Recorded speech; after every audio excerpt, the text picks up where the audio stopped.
Why they are very particular about child rights. Women rights இருக்கு, human rights இருக்கு. But in every country, every state, every district, every association or community வந்து ரொம்ப we are particular about child rights. Why? ஏன் child ரைட்ஸை மட்டும் நம்ம இவ்வளோ importance கொடுக்குறோம், இவ்வளோ நம்ம பேசுகிறோம், அதுக்காக நம்ம செய்யணும்னு நினைக்கிறோம்? Why? Anyone? உங்களுக்கு தோணும்ல எதுக்கு இவ்வளோ இம்பார்ட்டன்ஸ் சைல்ட் ரைட்ஸ்க்குன்னு தோணிருக்கா இல்லையா? எஸ், நான் பேசுறது புரியுதா? You want me in English or Tamil?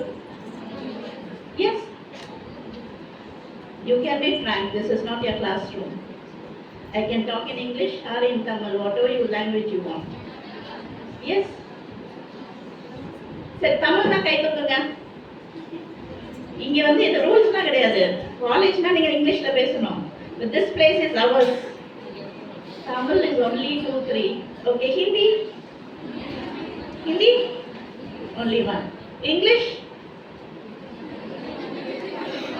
Okay. மற்றவங்களுக்கு நம்ம பேசவே வேண்டாம். Yes? Are you comfortable in Tamil? Are you comfortable in English? Which is more louder?